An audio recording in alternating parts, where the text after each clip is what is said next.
എല്ലാവർക്കും നമസ്കാരം. ഇന്നത്തെ സത്സംഗം ആരംഭിക്കുന്നു. ശ്രീമദ് ഭാഗവതം പറയാനും കേൾക്കാനുമുള്ള അനുഗ്രഹവും അനുവാദവും നൽകണേ സർവേശ്വര എന്ന് പ്രാർത്ഥിച്ചുകൊണ്ട് നമുക്ക് ആരംഭിക്കാം. ഓം നമഃ ശിവായ. ഓം നമഃ ശിവായ. ഓം നമഃ ശിവായ. ഓം ഗും ഗുരുഭ്യോ നമഃ. ഓം ഗും ഗുരുഭ്യോ നമഃ. ഓം ഗും ഗുരുഭ്യോ നമഃ. ഓം നമോ നാരായണായ. ഓം നമോ നാരായണായ. ഓം നമോ നാരായണായ.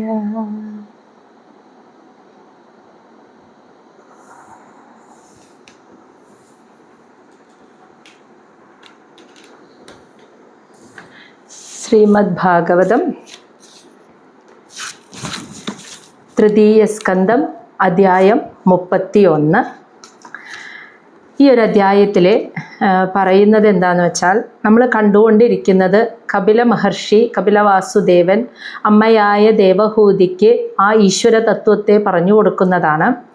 അപ്പോൾ പ്രകൃതി പുരുഷൻ എന്താണ് എന്ന് പറഞ്ഞു കൊടുത്ത്, ആ ഭക്തി എന്താണ് എന്ന് പറഞ്ഞു കൊടുത്ത്, ഭക്തിയുടെ പ്രാധാന്യത്തെക്കുറിച്ച് മനസ്സിലാക്കി കൊടുത്ത്, ആരോടാണ്, ഏത് ദൈവത്തെയാണ് നമ്മൾ ഭക്തിയോടുകൂടി സ്മരിക്കേണ്ടത് എന്നും പറഞ്ഞു കൊടുത്തു. കർമ്മം ചെയ്യുന്നത് ശരീരവും മനസ്സും ബുദ്ധിയുമാണ്. ഈ മൂന്നിനും കർമ്മം ചെയ്യാനുള്ള ശക്തിയായിരിക്കുന്ന ആ പ്രകൃതിയെയാണ് ദൈവമായി, ഈശ്വരനായി, സർവേശ്വരനായി ഒക്കെ നമ്മൾ നിത്യവും സ്മരിക്കേണ്ടത്. ഭക്തിയോടുകൂടി നമ്മൾ ആരാധിക്കേണ്ടത്, സ്മരിക്കേണ്ടത് ആ ശക്തിയെയാണ് എന്നും പറഞ്ഞു.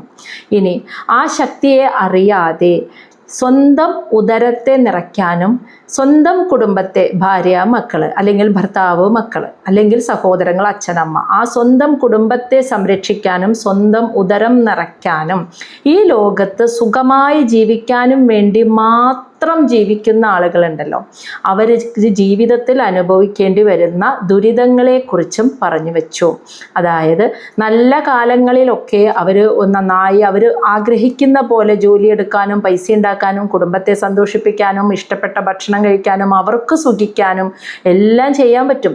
പക്ഷെ കുറച്ച് കഴിഞ്ഞ് ഇത്തിരി പ്രായമൊക്കെ കടന്നു വരുന്ന ഒരു മോശ സമയം ജീവിതത്തിൽ വരുന്ന സമയത്ത് കാര്യങ്ങളൊന്നും വിചാരിച്ച പോലെ നടക്കാതെ വരും. ആഗ്രഹിച്ച പോലെ ബിസിനസ്, ജോലി ഒന്നും ഭംഗിയായി വരാതെ വരും. അങ്ങനെ ഉണ്ടാവുന്ന സമയത്ത് വരുമാനം കുറയും. കുടുംബത്തെ വേണ്ട രീതിയിൽ പരിപോഷിപ്പിക്കാനും സംരക്ഷിക്കാനും പറ്റാതെ വരുമ്പോൾ കുടുംബത്തിലുള്ളവർക്കും എല്ലാവർക്കും ഒരു ബഹുമാനം, പരിഗണനയില്ലാത്തവനായി അങ്ങനെ ഇരുന്നു പോവേണ്ടി വരുന്നു. അതുവരെ അവൻ ആരെയൊക്കെയാണോ സംരക്ഷിച്ചിരുന്നത് അവർ നൽകുന്ന ഭക്ഷണവും കഴിച്ച് ഒരു കാവൽ നായയെ പോലെ ആ വീടിനകത്ത് ഒരു വിലയില്ലാത്തവനായിട്ട് അവൻ ഇരിക്കേണ്ടി വരുന്നു.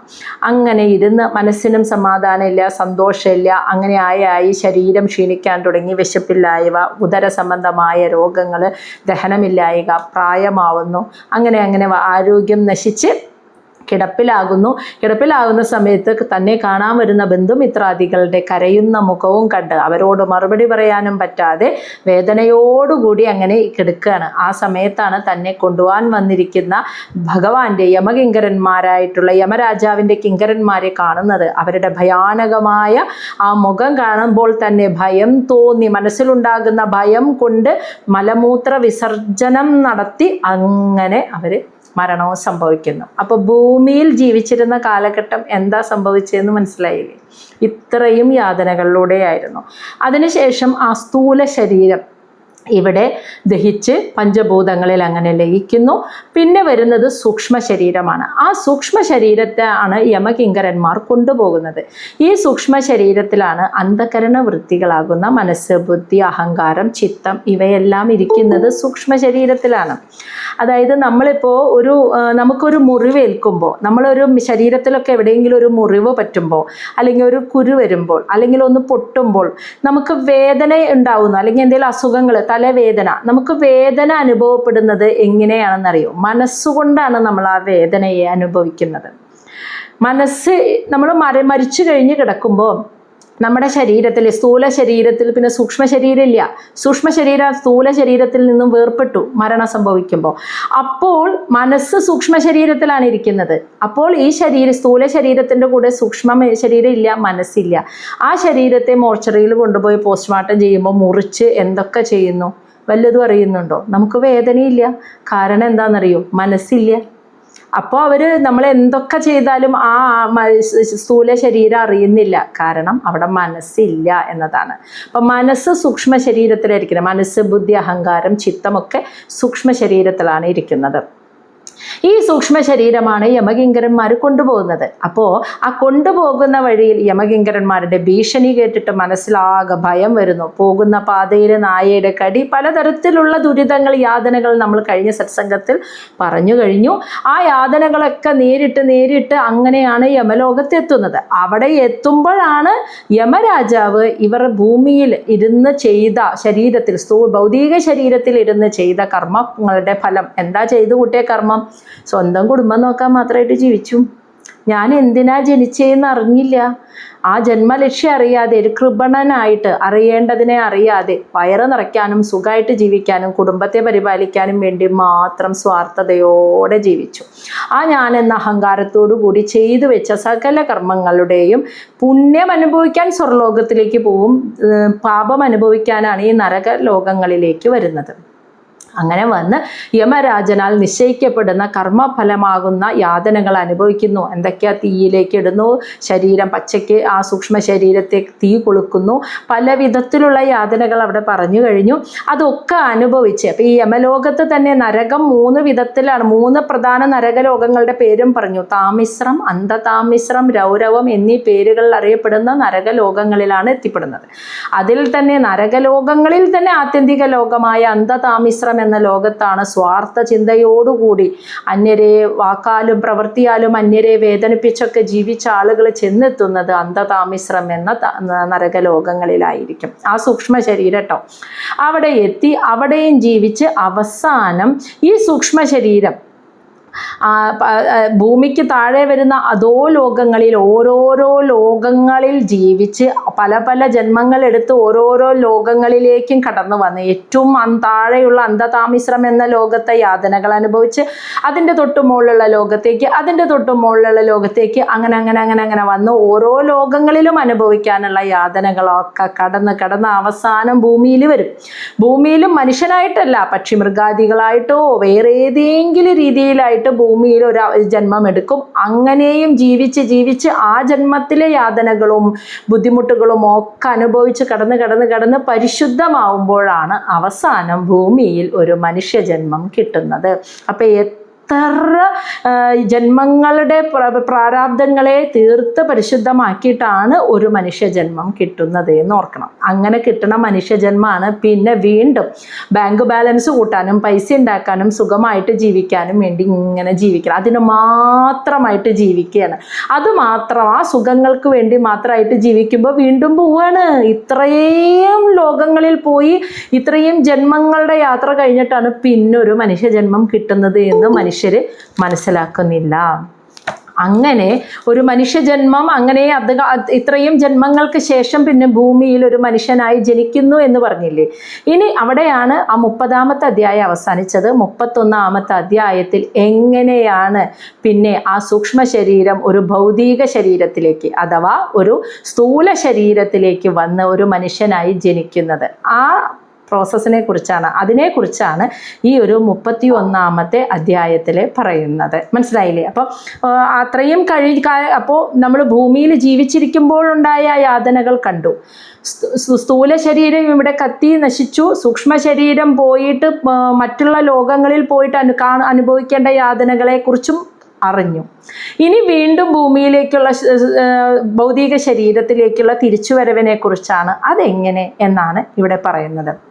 അപ്പോൾ നമ്മളത് കണ്ട്, ഇത് നമ്മൾക്ക് ഭഗവത്ഗീതയിൽ നമ്മൾ ഇതിനു മുന്നേ പഠിച്ചിട്ടുണ്ട് അതെങ്ങനെയാണ് സംഭവിക്കണേന്ന്. അതായത് ആ സൂക്ഷ്മ ശരീരത്തിൻ്റെ സമയമാവുമ്പോൾ ദൈവനിശ്ചയത്താൽ ഭഗവാന്റെ ആ പ്രകൃതി നിശ്ചയത്തിൻ്റെ സമയം വരുമ്പോൾ, അതായത് ഇത്രയും ജന്മങ്ങളൊക്കെ കഴിഞ്ഞു, ഭൂമിയിൽ കൃമികീടമായോ പക്ഷിയായോ മൃഗമായോ ഒക്കെ ജനിച്ചു, അങ്ങനെ പരിശുദ്ധമായി ആ കർമ്മഫല സഞ്ചി കാലിയായി എന്ന് കാണുമ്പോൾ, പരിശുദ്ധമാക്കപ്പെടുമ്പോൾ, പ്രകൃതി നിശ്ചയത്താൽ ഒരു ജന്മം എടുക്കേണ്ട സമയമായി വരുമ്പോൾ ഈ സൂക്ഷ്മ ശരീരത്തിൻ്റെ കണങ്ങൾ അന്തരീക്ഷത്തിൽ വന്നു നിൽക്കുന്നു. ആ സൂക്ഷ്മ ശരീര കണങ്ങൾ, അപ്പോൾ അതിൽ മനസ്സ് ബുദ്ധി അഹങ്കാരം ഒക്കെ ഉണ്ട് കേട്ടോ, എല്ലാം അടങ്ങിയ ആ സൂക്ഷ്മ ശരീര കണങ്ങൾ അന്തരീക്ഷത്തിൽ വന്ന് നിൽക്കും. കാറ്റിലും മഴയിലും പെട്ട് ഭൂമിയിൽ വന്ന് പതിക്കും. ആ കണങ്ങളെ ചെറിയ ചെറിയ സസ്യങ്ങളുടെ വേരുകൾ വലിച്ചെടുക്കും, അല്ലെങ്കിൽ ചെറിയ ചെറിയ കൃമികൾ ഭക്ഷിക്കും. അതിനെ വലിയ വലിയ സസ്യങ്ങൾ, വലിയ വലിയ മൃഗങ്ങൾ ഭക്ഷണമാക്കും. അത് ആ സൂക്ഷ്മ ശരീരം, ഒരു ഭൗതിക ശരീരം, ഒരു മനുഷ്യ ശരീരം സ്വീകരിക്കേണ്ടത് ഏത് വ്യക്തിയുടെ ബീജത്തിൽ നിന്നാണോ ആ പുരുഷൻ്റെ ആഹാരമാകുന്നു ഈ സൂക്ഷ്മ ശരീര കണം. അച്ഛൻ കഴിക്കുന്ന ഭക്ഷണത്തിലാണ് ആദ്യമായിട്ട് ഈ സൂക്ഷ്മ ശരീരത്തിൻ്റെ കണം അച്ഛൻ്റെ ശരീരത്തിലേക്ക് എത്തുന്നത്. അപ്പോൾ അച്ഛൻ കഴിക്കുന്ന, കറി വെച്ച് കഴിക്കുന്ന ഏതെങ്കിലും ഒരു ഭക്ഷണ പദാർത്ഥത്തിൻ്റെ ഉള്ളിൽ ഈ സൂക്ഷ്മ ശരീരം, അത് പ്രകൃതിയാണ് അത് എത്തിക്കുന്നത്. അത് കറക്റ്റായിട്ട് അച്ഛൻ്റെ ഭക്ഷണ പ്ലേറ്റിൽ വന്ന് വീഴും. അതങ്ങനെ ആ പുരുഷൻ കഴിക്കുന്നു. പുരുഷൻ്റെ ബീജത്തിൽ നിന്നും പിന്നെ സ്ത്രീയുടെ ശരീരത്തിലേക്ക്, ഗർഭത്തിലേക്ക് എത്തുന്നു. ആ ഗർഭത്തിൽ കിടന്നാണ് പിന്നെ ഈ സൂക്ഷ്മ ശരീരം ഒരു സ്ഥൂല ശരീരത്തെ സ്വീകരിക്കുന്നത്. അപ്പം മനസ്സ് ബുദ്ധി അഹങ്കാരമൊക്കെ എവിടുന്നാ വന്നത് എന്ന് മനസ്സിലായിട്ടുണ്ടാവുമല്ലോ, അവിടെ നിന്ന് കയറി വന്നതാണ്. അപ്പോൾ ആ ഗർഭത്തിൽ കിടക്കുമ്പോഴും ആ സൂക്ഷ്മ ശരീരത്തിലെ മനസ്സിന് മുൻജന്മത്തിൽ ആരായിരുന്നു, അതിൻ്റെ മുന്നത്തെ ജന്മത്തിൽ ആരായിരുന്നു എന്നൊക്കെ അറിയാം, എല്ലാം അറിയാം ഗർഭത്തിൽ കിടക്കുമ്പോഴും. പക്ഷെ പ്രസവിച്ച് പുറത്തേക്ക് വരുന്നതോടുകൂടി വിശപ്പ്, ദാഹം, ഈ ഭൗതിക പ്രപഞ്ചം, അമ്മയുടെ ചൂട്, ഈ വക നമ്മുടെ പഞ്ചേന്ദ്രിയങ്ങളിലൂടെ അനുഭവിക്കുന്ന സുഖങ്ങളിലേക്ക് വരുമ്പോൾ മറന്നു പോവുകയാണെന്ന്, ആ സ്മരണ പോവുകയാണ്. ആ മനസ്സിൽ നിന്ന് ഞാൻ ആരായിരുന്നു, എന്തൊക്കെ ചെയ്തിട്ടുണ്ട്, അതിൻ്റെ മുന്നത്തിൽ ആരായിരുന്നു, എന്തൊക്കെ ചെയ്തിട്ടുണ്ട്, ആ സ്മരണ നഷ്ടപ്പെടുകയാണെന്ന്. കാരണം ഈ പ്രപഞ്ചം എന്ന് പറയുന്നത് മായയാൽ നിർമ്മിക്കപ്പെട്ടതാണ് അല്ലേ, സത്വരജ തമോ ഗുണങ്ങളാൽ. അപ്പോൾ അതുകൊണ്ട് അതിൽ വന്ന് വീഴുകയാണ്. അപ്പോൾ അതോടുകൂടി പിന്നെ സ്മരണ പോയി. അപ്പോൾ പിന്നെ വീണ്ടും ഞാൻ, എൻ്റെ അച്ഛൻ, എൻ്റെ അമ്മ, അങ്ങനെ ജീവിച്ചു പോവുകയാണ് സംഭവിക്കുന്നത്. ഇതിനിടയിൽ ഇവിടെ ഇപ്പോൾ പറയുന്ന ഭാഗം എന്താണെന്ന് വെച്ചാൽ, ആ സൂക്ഷ്മ ശരീരത്തിൻ്റെ കണം പിതാവിൻ്റെ ശരീരത്തിൽ നിന്ന് അമ്മയുടെ ഗർഭത്തിലേക്ക് എത്തുന്നു എന്ന് പറഞ്ഞില്ലേ, ആ ഗർഭത്തിൽ കിടന്ന് ഇനി അപ്പോഴും ആ സൂക്ഷ്മ ശരീരത്തിലെ മനസ്സനുഭവിക്കുന്ന യാതനകൾ, ഗർഭത്തിൽ കിടക്കുന്നത് അത്ര സുഖമുള്ള കാര്യമല്ല എന്നാണ് ഇവിടെ പറയുന്നത്. അവിടെയും കുറേ യാതനകൾ അനുഭവിക്കുന്നുണ്ടെന്ന്. അതിനെക്കുറിച്ചാണ് നമ്മൾ ഈ ഒരു അധ്യായത്തിൽ കേൾക്കാൻ പോകുന്നത്. ശ്ലോകം 1. ശ്രീ ഭഗവാൻ ഉവാച കർമ്മണ ദൈവനേത്രേണ ജന്തുഃ ദേഹ ഉപപത്തയേ സ്ത്രീയഃ പ്രവിഷ്ട ഉദരം പുംസഃ രേത കണാശ്രയഃ. കർമ്മണ ദൈവനേത്രേണ ജന്തുർദേഹോപപത്തയേ സ്ത്രീയാ പ്രവിഷ്ട ഉദരം പുംസോ രേത കണാശ്രയഃ. അതായത് കർമ്മണ, അത് ശ്രീ ഭഗവാൻ ഉവാച. അപ്പോൾ അതായത് ഇവിടെ കപില മഹർഷി പറയുകയാണ്, കർമ്മണ, നമ്മൾ തന്നെ ചെയ്ത കർമ്മത്തിൻ്റെ ഫലം അതനുസരിച്ച് ദൈവനേത്രേണ, ഈശ്വര നിശ്ചയത്താൽ ജന്തുഹു, അതായത് ഒരു ജീവൻ ദേഹ ഉപപത്തയെ, ശരീരം സ്വീകരിക്കാൻ ആഗ്രഹിക്കുമ്പോൾ, അതായത് ആ പ്രകൃതി ആഗ്രഹിക്കുന്നത് ആരാ, എനിക്കൊരു ശരീരം സ്വീകരിക്കണമെന്ന് ഇച്ഛിക്കുന്നത് ആരായിരിക്കും? ഈ സൂക്ഷ്മ ശരീരത്തിലിരിക്കുന്ന മനസ്സോ ശരീരം എന്തെങ്കിലും ആണോ? മനസ്സോ ബുദ്ധി അഹങ്കാരം ആണോ? അല്ല. ഈ ഇച്ഛ വരുന്നത് ആർക്കാണ്? ആത്മാവിനെ. അതെ, ആ ജീവാത്മാവാണ് ഇച്ഛിക്കുന്നത്, എനിക്ക് എന്നെ അറിയണം, എനിക്കൊരു ശരീരം എടുക്കണം എന്ന്. അപ്പോൾ ആ ശരീരം എടുക്കണം എന്ന് ആ ജീവാത്മാവ്, കാരണശരീരത്തിലിരുന്ന ആ ജീവാത്മാവ് ഇച്ഛിക്കുമ്പോൾ അപ്പോൾ എന്താ സംഭവിക്കും? സൂക്ഷ്മ ശരീരം, പ്രകൃതി ഉണരുകയാണ്. അപ്പോൾ പ്രകൃതി എന്ന ശക്തിയാണ് സൂക്ഷ്മ ശരീരത്തിലിരിക്കുന്നത്. അപ്പോൾ പ്രകൃതി എന്ന ശക്തി ആ സൂക്ഷ്മ ശരീരത്തിന് സമയമായി അങ്ങനെ അന്തരീക്ഷത്തിൽ വന്ന് നിൽക്കുന്നു. അങ്ങനെ ആണ് നേരത്തെ പറഞ്ഞതുപോലെ തന്നെ അങ്ങനെ ഭൂമിയിൽ വന്ന് പതിച്ച് പിതാവിൻ്റെ പിതാവിൻ്റെ ഭക്ഷണത്തിലൂടെ പിതാവിൻ്റെ ഉള്ളിലേക്ക് ഈ സൂക്ഷ്മ ശരീരകണം എത്തുകയാണ് കേട്ടോ. അപ്പോൾ നമ്മൾ തന്നെ ചെയ്തിട്ടുള്ള മുൻജന്മത്തിലെ കർമ്മഫലത്തിനനുസരിച്ച് ദൈവനിശ്ചയത്താൽ ആ ജീവാത്മാവ് ഇച്ഛിക്കുമ്പോൾ ഒരു ശരീരം വേണം, അതാണ് ജന്തുഹു എന്ന് പറയുന്നത്. ആ ജീവാത്മാവ് ഒരു ശരീരം വേണം എന്ന് ആ ജീവാത്മാവ് ഇച്ഛിക്കുന്ന സമയത്ത് ദേഹ ഉപപത്തയെ ശരീരം സ്വീകരിക്കാനായിട്ട് പുംസഹ ഒരു പുരുഷന്റെ രേത ആ ശുക്ലത്തെ ആശ്രയിച്ച്, അതായത് പുരുഷന്റെ ശുക്ലത്തിലേക്ക് ഭക്ഷണത്തിലൂടെ വന്ന് ആ ശുക്ലത്തിൽ വന്ന് ഇരുന്ന് സ്ത്രീയഹ ഉദരം പ്രവിഷ്ട സ്ത്രീയുടെ ഗർഭത്തിലേക്ക് പ്രവേശിക്കുന്നു. മനസ്സിലായില്ലേ? ആ സൂക്ഷ്മ ശരീരകണം സ്ത്രീയുടെ ഗർഭത്തിലേക്ക് അങ്ങനെ പ്രവേശിക്കുന്നു. അപ്പോൾ അതുവരെയുള്ള ആ സൂക്ഷ്മ ശരീരം എങ്ങനെ വരുന്നു എന്നുള്ളത് നമ്മൾ ഭഗവത്ഗീതയിൽ പഠിച്ചത് കൊണ്ട് നമുക്കിപ്പോൾ മനസ്സിലായി. ഇനി ഇവിടെ പറയുന്നത് അത് അമ്മയുടെ അച്ഛൻ്റെ ഗർഭത്തിലേക്ക്, അച്ഛൻ്റെ ബീജത്തിലേക്ക് വന്നിട്ട് അവിടെ നിന്ന് അമ്മയുടെ ഗർഭത്തിലേക്ക് പ്രവേശിക്കുന്നത് തൊട്ടിട്ടുള്ള കാര്യമാണ് ഇനി ഇവിടെ പറയുന്നത്. അങ്ങനെ അമ്മയുടെ ഗർഭത്തിലേക്ക് വന്നു. ശ്ലോകം 2.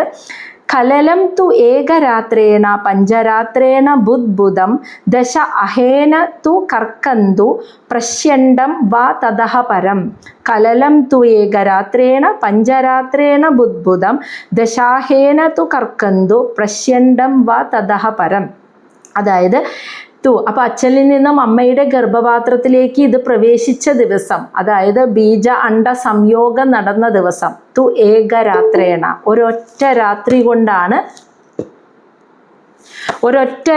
കൊണ്ടാണ് കലലം, അതായത് ബീജ അണ്ട സംയോഗം സങ്കലനം സംഭവിച്ചത്. ഒരൊറ്റ രാത്രിയിൽ അത് സംഭവിച്ചു. അതിനുശേഷം പിന്നെ അവിടെ നിന്ന് അങ്ങോട്ടുള്ളത് വളരെ ശ്രദ്ധിച്ചു, അതിൻ്റെ വളർച്ചയാണ് പറയുന്നത് കേട്ടോ. പഞ്ചരാത്രേണ 5 ദിവസം കൊണ്ട് ബുദ്ബുദം എന്ന് വെച്ചാൽ ഇതൊരു പോള പോലെ ആ സങ്കലനം സംഭവിച്ചതുണ്ടല്ലോ, അതൊരു കുമിളയായിട്ട് ആയിത്തീരുന്നു എന്ന്. 5 ദിവസം കൊണ്ട് ആ ഗർഭത്തിൽ ഇതൊരു കുമിളയായി മാറുന്നു. കുമിള എന്ന് വെച്ചാൽ ഒരു പോള പോലെ. നമ്മളിപ്പോൾ സോപ്പൊക്കെ കലക്കിയിട്ട് ഇങ്ങനെ ഊതുമ്പോൾ അതിൽ നിന്ന് ഇങ്ങനെ ഒരു പോള പോലെ ഒന്ന് തൊട്ടാൽ മതി, അപ്പം പൊട്ടും അത്, അല്ലേ? ജസ്റ്റ് ഒരു കാറ്റടിച്ചാൽ പോലും പൊട്ടും. അത്രയ്ക്കും ഉറപ്പില്ലാത്ത ഒരു പോള പോലെയായി തീരുന്നു. അതാണ് കുമിള. ബുദ്ബുദം എന്ന് വെച്ചാൽ 5 ദിവസം കൊണ്ട് ഈ സങ്കലനം കഴിഞ്ഞത്. ഒറ്റ രാത്രിയിൽ സങ്കലനം 5 ദിവസം കൊണ്ട് അത് ഒരു കുമിള പോലെ ആയിത്തീരുന്നു. ഇനി ദശ അഹേന 10 ദിവസം കഴിയുമ്പോൾ തു കർക്കന്തു എന്ന് വെച്ചാൽ അതൊരു പഴം പോലെയാവുന്നു. എന്ന് വെച്ചാൽ ഒന്ന് ഉറയ്ക്കുന്നു. പഴം ഒന്ന് തൊടുമ്പോഴേക്കോ ഒന്ന് കാറ്റ് തട്ടുമ്പോഴേക്കോ പൊട്ടുമോ?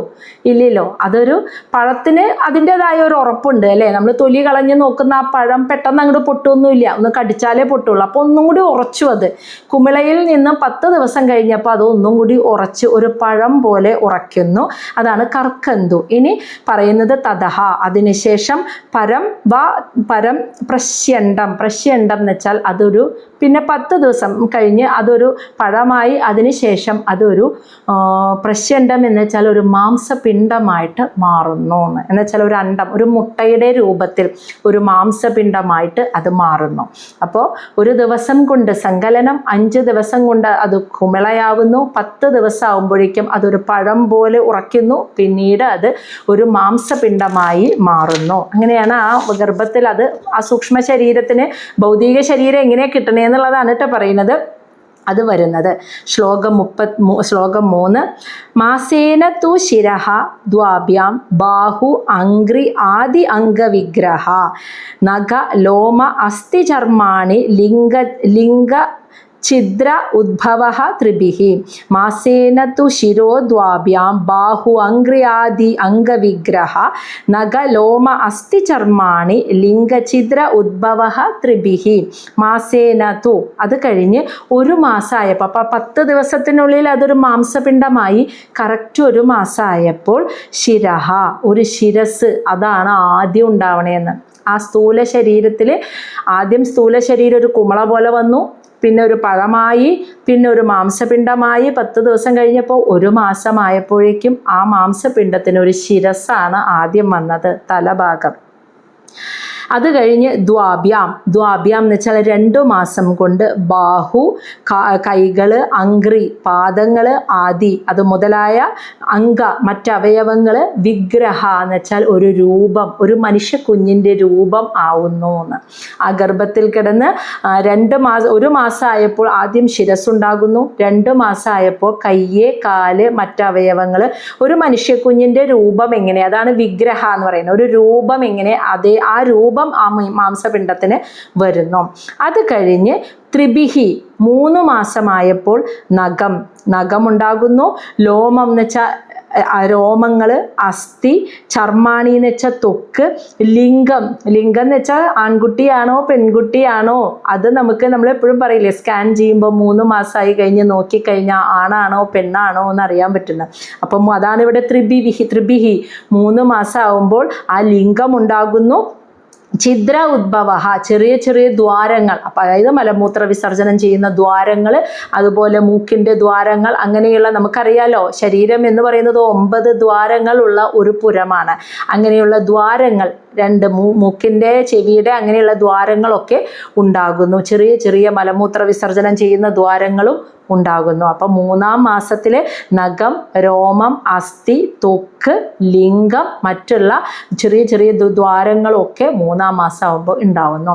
ഇതൊന്നും ഇവിടെ നിന്ന് ആലോചിക്കേണ്ടത് എന്താണെന്ന് വെച്ചാൽ, നമ്മൾ ഇന്ന് സ്കാൻ ചെയ്തിട്ട് നമ്മൾ 3 മാസമായ കുഞ്ഞിനെ ആൺകുട്ടിയെ പെൺകുട്ടിയെന്നൊക്കെ അറിയാൻ പറ്റുമെന്ന് പറയുമല്ലോ, അതൊക്കെ അറിയുന്നു. പക്ഷേ എത്രയോ കാലം മുന്നെയാണ് ഭാഗവതം രചിക്കപ്പെട്ടതെന്ന് ആലോചിക്കൂ. അപ്പോൾ ഭാഗവതം വ്യാസദേവൻ രചിക്കുന്നതിനേക്കാളും മുൻപ്, ഇനി അതിനു മുന്നേ ഭാഗവതം വ്യാസദേവൻ രചിച്ചത് അതിനു മുൻപ് നടന്ന കപില മഹർഷിയും ദേവഹൂതിയും തമ്മിലുള്ള സംവാദമാണ്, അമ്മയും മകനും തമ്മിലുള്ള സംവാദമാണ് പറയുന്നത്. അന്നേ അദ്ദേഹത്തെ പറഞ്ഞു വെച്ചിട്ടുണ്ടെന്ന്. അന്നൊരു സ്കാനിങ് മെഷീനും ഇല്ല, ഒന്നുമില്ല. എന്നിട്ട് തന്നെ 3-ാം മാസത്തിൽ ലിംഗം അറിയാൻ പറ്റും, ഇന്ന അവയവങ്ങൾ ഉണ്ടാവും. ആദ്യം ഒരു കുമിളയാണ്, പിന്നെ ഒരു പഴം പോലെ ഉറയ്ക്കും, പിന്നെ അതൊരു മാംസപിണ്ഡമാവും, പിന്നെ ആദ്യം ശിരസ് 1 മാസം ആകുമ്പോഴേക്കും ശിരസ് വരും, പിന്നെ 2 മാസം ആകുമ്പോഴേക്കും കൈയും കാലും മറ്റ് അവയവങ്ങൾ വരും, 3-ാം മാസം ആകുമ്പോഴേക്കും ലിംഗം വരെ നിർണ്ണയിക്കാൻ സാധിക്കുമെന്ന് എത്രയോ യുഗങ്ങൾക്ക് മുൻപ് അന്നേ ഭഗവാൻ അത് ഇവിടുത്തെ മഹർഷിമാർ, നമ്മുടെ മഹർഷിമാർ പറഞ്ഞു വെച്ചിരിക്കണമെന്ന്. അപ്പോൾ അവരുടെ അതീന്ദ്രിയ ജ്ഞാനം, ഒരു സ്കാനിങ് മെഷീനും എക്സ്റേ മെഷീനും ഇല്ലാതിരുന്നിട്ട് പോലും അവരത് അറിഞ്ഞു. അപ്പോൾ അവരുടെ അതീന്ദ്രിയ ജ്ഞാനം എത്രമാത്രമാണെന്ന് നമുക്ക് മനസ്സിലാക്കാം. അങ്ങനെ 4-ാം മാസത്തിലെത്തിയപ്പോൾ ശ്ലോകം 4, ചതുർഭിഹി ദാതവ സപ്ത പഞ്ചഭിഹി ക്ഷുത് ത്രിഡ് ഉദ്ഭവ ഷഡ്ഭി ജരായുണ വീത കുക്ഷൗ ബ്രാഹ്മ്യതി ദക്ഷിണേ.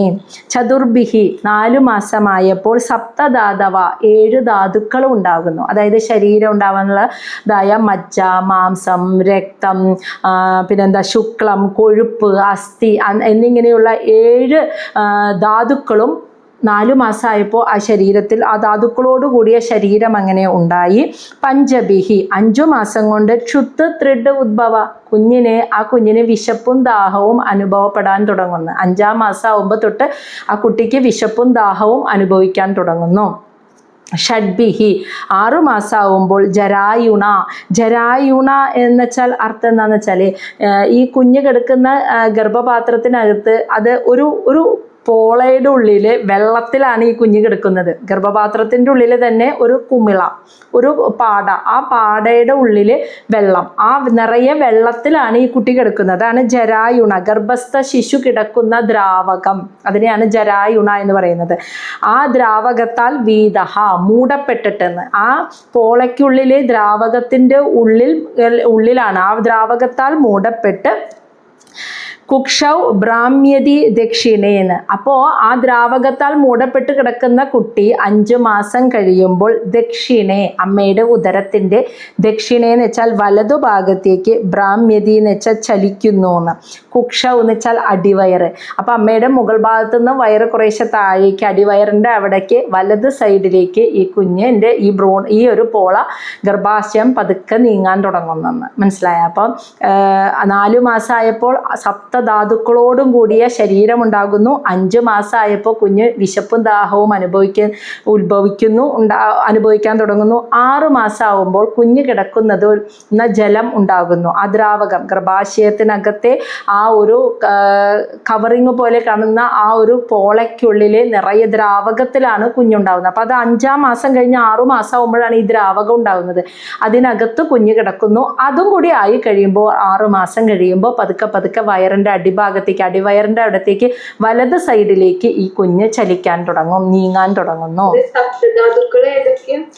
സപ്തധാതുക്കള് കൊഴുപ്പ്, മജ്ജ, മാംസം, അസ്ഥി, രക്തം, ശുക്ലം, ഇതൊക്കെയാണ് സപ്തധാതുക്കൾ. ദ്രവം, ഇതെല്ലാം നമുക്ക് ഒരുപാട് ദ്രവങ്ങളുണ്ടല്ലോ. ഇപ്പം വായിലകത്ത് നമ്മൾ വരുന്ന തുപ്പലം പോലെയുള്ള ദ്രവങ്ങൾ, ഇതൊക്കെയാണ് സപ്തധാതുക്കൾ. ഇനി ശ്ലോകം 5. അപ്പോൾ അതങ്ങനെ 6 മാസമായപ്പോൾ പതുക്കെ വയറിൻ്റെ വലത് സൈഡിലേക്ക് താഴേക്ക് ഇറങ്ങി വന്ന് നീങ്ങാൻ തുടങ്ങി. ഇനി ശ്ലോകം 5 പറയുന്നു, ഇപ്പം ഇതുവരെ നമ്മൾ പറഞ്ഞത് ഈ കുഞ്ഞ് എങ്ങനെ വളർന്ന് അങ്ങനെ ആ അവസ്ഥയിൽ എത്തുന്നല്ലേ. ഇനി ഗർഭത്തിൽ കിടക്കുന്ന കുട്ടി അനുഭവിക്കുന്ന യാതനകളെ കുറിച്ചാണ് കേട്ടോ പറയാൻ പോകുന്നത്. അത്യധികം കഷ്ടമായിട്ടുള്ളൊരു അവസ്ഥയാണ് അത്. ശ്ലോകം 5. മാതുഹു ജഗത് അന്നപാന ആദേഹി ഏതത് ധാതു അസമ്മ ശേദേ വിൺമൂത്രയോ ഗർത്തെ സജന്തുഹു ജന്തു സംഭവേ. മാധു ജഗത് അന്നപാന ആദേഹി ഏതത് ധാതു അസമ്മതേ ശേദേ വിൺമൂത്രയോ ഗർത്തെ സജന്തുഹു ജന്തു സംഭവേ. മാതുഹു അമ്മ, ജഗത് കഴിക്കുന്ന, അന്നപാന ആദേ ഭക്ഷണപാനീയങ്ങൾ മുതലായവയിൽ നിന്നും ഏതത് ധാതു ആ കുഞ്ഞിൻ്റെ ശരീരത്തിന് വേണ്ട ധാതുക്കളൊക്കെ ഉൽപ്പാദിപ്പിച്ച് കുഞ്ഞിൻ്റെ ശരീരം അങ്ങനെ 6 മാസങ്ങൾക്ക് ശേഷം അവയവങ്ങളൊക്കെ ഉണ്ടായി ഈ 6 മാസം വരെ, 5 മാസം വരെ. 6 ആകുമ്പോഴേക്കും നീങ്ങി തുടങ്ങി താഴേക്ക്. പിന്നെ ഈ കുഞ്ഞിൻ്റെ ശരീരം പുഷ്ടിപ്പെടണം. അപ്പം അമ്മ കഴിക്കുന്ന ഭക്ഷണപാനീയങ്ങളിൽ നിന്നും വേണ്ടതിനെ സ്വീകരിച്ചിട്ട് ഈ കുഞ്ഞിൻ്റെ ശരീരത്തിലെ ധാതുക്കളോട് കൂടിയുള്ള ശരീരം അങ്ങനെ വളർന്നു വരാൻ തുടങ്ങുന്നു. ഈ സമയത്ത് എന്താ ഉണ്ടാവുക? അമ്മ കഴിക്കുന്ന ഭക്ഷണപാനീയങ്ങളെയാണ് കുഞ്ഞു ഭക്ഷണമാക്കുന്നത്. അതിൽ നിന്നാണ് കുഞ്ഞ് വലിച്ചെടുക്കുന്നത്. അപ്പം എന്താ സംഭവിക്കുക? ഭക്ഷണം കുഞ്ഞ് കഴിക്കാൻ തുടങ്ങുമ്പോൾ കുഞ്ഞിൻ്റെ വിശപ്പും ദാഹവും തുടങ്ങി എന്ന് പറഞ്ഞില്ലേ 5-ാം മാസം തൊട്ട്. അപ്പം അത് അമ്മ കഴിക്കുന്ന ഭക്ഷണത്തിനെ സ്വീകരിക്കാൻ തുടങ്ങുമ്പോൾ തീർച്ചയായിട്ടും എന്ത് സംഭവിക്കും? കുഞ്ഞിന് ഉള്ളിലേക്ക് കയറി ചെല്ലുന്നത് മലമൂത്രമായിട്ട് പുറത്തേക്ക് പോകേണ്ടിയും വരും അല്ലേ. കുഞ്ഞ് ഭക്ഷണം കഴിക്കാൻ തുടങ്ങി, അമ്മ കഴിക്കുന്ന ഭക്ഷണത്തിനെയും വെള്ളത്തെയും വലിച്ചെടുക്കാൻ തുടങ്ങി. കുഞ്ഞിന് വിശപ്പും ദാഹവും കുറയ്ക്കാൻ അത് ഭക്ഷണം കഴിക്കാൻ തുടങ്ങി. അത് ഭക്ഷണം കഴിക്കാൻ തുടങ്ങുമ്പോൾ അതിൻ്റെ ഉള്ളിൽ നിന്ന് മലവും മൂത്രവും പുറത്തേക്ക് വരും. അതാണ് പറയുന്നത് അസമ്മതയെന്ന് വെച്ചാൽ വൃത്തിഹീനമായ രീതിയിൽ, അറപ്പുളവാക്കുന്ന രീതിയിൽ, വിൺമൂത്രയോ ഗർത്തെ സ്വന്തം മലവും മൂത്രവും കലർന്ന ദ്രാവകത്തിൽ, ദ്രാവകം നിറഞ്ഞ ആ ഗർത്തത്തിൽ, സഹജന്തു ആ ഭ്രൂണം, ജന്തു സംഭവേ മറ്റു ജന്തുക്കളോടൊപ്പം. ജന്തു സംഭവേ എന്ന് വെച്ചാൽ മറ്റു ജന്തുക്കൾ എന്ന് പറഞ്ഞാൽ എന്താണെന്നറിയും? ഈ കുഞ്ഞ് ഭക്ഷണം കഴിക്കുന്നതിനനുസരിച്ച് ഇതിന് മലമൂത്രങ്ങൾ പോവും. ഇത് പോകുന്നത് എവിടെ കെടുക്കുക? അത് കെടുക്കണ ആ പോളയ്ക്കുള്ളിലെ ദ്രാവകത്തിൽ തന്നെയാണ് കലരുന്നത് അല്ലേ. ആ ദ്രാവകം പുറത്തേക്ക് പോയി നല്ല ദ്രാവകം നിറയ്ക്കപ്പെടുന്ന കാര്യങ്ങളൊന്നും അവിടെ നടക്കണില്ല. ഈ കുഞ്ഞിൻ്റെ മലമൂത്രങ്ങൾ കലരുന്നത് ആ കുഞ്ഞ് കെടുക്കുന്ന ദ്രാവകത്തിൽ തന്നെയാണ് കലരുന്നത്. അപ്പോൾ ഈ മലവും മൂത്രവും ഈ ദ്രാവകത്തിൽ, ഈ ജലത്തിൽ, ഈ ദ്രാവകത്തിൽ കലർന്നു വരുമ്പോൾ കുറച്ച് ദിവസം കഴിയുമ്പോഴേക്കും അതിലെ വരകളും കൃമികളും വളരാൻ തുടങ്ങുന്നു. മനസ്സിലായ? അതിനകത്ത് ആ ദ്രാവകത്തിൽ മലവും മൂത്രവും, പാവം കൊച്ചുന്ന്, ആ ദ്രാവകത്തിൽ മലവും മൂത്രവും കലർന്നിട്ട് ആ ദ്രാവകത്തിൽ അത് തിന്നാനായിട്ട് വിരകളും കൃമികളും നിറയും. മനസ്സിലായ? അങ്ങനെ അറപ്പ് തോന്നുന്ന അവസ്ഥയിൽ സ്വന്തം മലവും മൂത്രവും കലർന്നിരിക്കുന്ന ദ്രാവകത്തിൽ അത് തിന്ന് ജീവിക്കുന്ന കൃമികളും വിരകളും നിറഞ്ഞ ആ പോളയ്ക്കുള്ളിൽ ഈ അഴുക്ക് പിടിച്ച ജലത്തിൽ കൃമികളോടും വിരകളോടും ഒപ്പമാണ് ഈ കുഞ്ഞ് ശേദേ വസിക്കുന്നത് എന്ന്.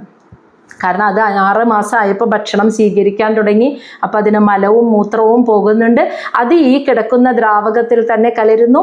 അത് തിന്നാൻ വളർന്നു വന്ന അതാണ് ജന്തു സംഭവഹേ, വിരകളും കൃമികളും അത് ആ വെള്ളത്തിൽ കിടന്ന് കളിക്കുന്നുണ്ട്. ആ വെള്ളത്തിൽ തന്നെയാണ് കുഞ്ഞ് കിടക്കുന്നത്. അങ്ങനെ വൃത്തിഹീനമായ അറപ്പ് തോന്നുന്ന ഒരവസ്ഥയിലാണ് ഭ്രൂണത്തിൽ ആ കുഞ്ഞ് കിടക്കുന്നത് എന്ന്. ഇങ്ങനെ ഒരു അവസ്ഥയെക്കുറിച്ച് ചിന്തിക്കാൻ പറ്റുന്നുണ്ടോ രഞ്ജിനി? അങ്ങനെ അതിൻ്റെ ഉള്ളിലാണ് ആ കുഞ്ഞ് കിടക്കുന്നത്. അപ്പോൾ കൃമികളുണ്ട്, വിരകളുണ്ട്, ആ മലമൂത്രങ്ങൾ കലർന്ന ജലവും അതിൻ്റെ ഉള്ളിൽ അത്രയും വൃത്തിഹീനമായ അവസ്ഥയിലാണ് പിന്നെ ആ കുഞ്ഞ് കിടക്കുന്നത്. ശ്ലോകം 6. കൃമിഭിഹി ക്ഷത സർവാംഗ സൗകുമാര്യാത് പ്രദിക്ഷണം മൂർച്ച ആപ്നോതി ഉരുക്ലേശ തത്ര തൈഹി ക്ഷുതിദൈഹി മുഹുഹു.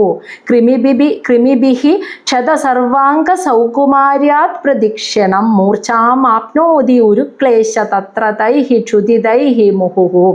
കൃമിഭി, അതായത് ഈ കൃമികളും വിരകളും സർവാംഗം, ഈ കുഞ്ഞിൻ്റെ എല്ലാ ശരീരാവയവങ്ങളും സൗകുമാര്യാത്ത് എന്ന് വെച്ചാൽ ഭയങ്കര ആ ഗർഭത്തിൽ കിടക്കുന്ന കുഞ്ഞിൻ്റെ ശരീരം സ്കിന്ന് എങ്ങനെയായിരിക്കും? അത്രയും പിഞ്ചുമേനിയായിരിക്കും അല്ലേ? വളരെ മാർദ്ദവമുള്ള വളരെ സോഫ്റ്റ് ആയിട്ടുള്ള ശരീരമായിരിക്കും ആ തൊലി. അപ്പോൾ കുഞ്ഞിൻ്റെ ആ സൗകുമാര്യാത്ത് പിഞ്ചുമേനിയിൽ അത്രയും മൃദുവായിട്ടുള്ള ആ ശരീരത്തിലെ സകല അവയവങ്ങളിലും ഈ കൃമികളും വിരകളും ക്ഷതഹാന്ന് കടിക്കാൻ തുടങ്ങുന്നെന്ന്. ഇവർ ഈ മലവും മൂത്രവും തിന്നിട്ടും വിശപ്പ് മാറാണ്ടാവുമ്പോൾ അതാണ് ക്ഷുതിദൈഹി മുഹുഹു. വീണ്ടും വീണ്ടും ക്ഷുതിദൈഹി, വിശപ്പ് മാറാതാവുമ്പോൾ ഈ കൃമികീടങ്ങൾ കുഞ്ഞിൻ്റെ മാർദ്ദവമായ ആ ശരീരാവയവങ്ങളുടെ എല്ലാ ഭാഗത്തും കടിക്കാൻ തുടങ്ങുമ്പോൾ പ്രദിക്ഷണം എന്ന് വെച്ചാൽ ഓരോ നിമിഷവും ക്ഷണം തോറും ഈ കടിയേറ്റിട്ടാണ്, ഈ വിരകളുടെയും കൃമികളുടെയും കടിയേറ്റിട്ടാണ് കുഞ്ഞ് ഉദരത്തിൽ കിടക്കുന്നത്. അങ്ങനെ ആ കടിയേറ്റ് ഒരു ക്ലേശ, അത്രയ്ക്കും ക്ലേശം സഹിക്കാൻ പറ്റാതാവുമ്പോൾ തത്ര തൈഹി, ആ ഉദരത്തിൽ കിടന്ന് ആ കുഞ്ഞ് ചില സമയത്തിൽ മൂർച്ഛം ആപ്നോതി, അബോധാവസ്ഥയിൽ പോകാറുണ്ട് എന്ന്. ഗർഭത്തിൽ കിടക്കുന്ന കുഞ്ഞ് ഈ വിരകൾക്ക് മലവും മൂത്രവും തിന്നിട്ടും വിശപ്പ് മാറാതാവുമ്പോൾ കുഞ്ഞിൻ്റെ ആ പിഞ്ചുമേനി അത്രയും മാർദ്ദവുമുള്ള ശരീരാവയവങ്ങളിലെ എല്ലാ ഭാഗത്തും നിമിഷം തോറും ഇങ്ങനെ കടിച്ചുകൊണ്ടിരിക്കുന്നതെന്ന്. അവർക്കത് തിന്നാൻ വേണ്ടിയിട്ട് ആ കടിയുടെ വേദന സഹിക്കാൻ കഴിയാതാവുമ്പോൾ പലപ്പോഴും ആ ഉദരത്തിൽ കിടന്നുകൊണ്ട് തന്നെ കുഞ്ഞ് അബോധാവസ്ഥയിൽ പോകാറുണ്ട് എന്ന്.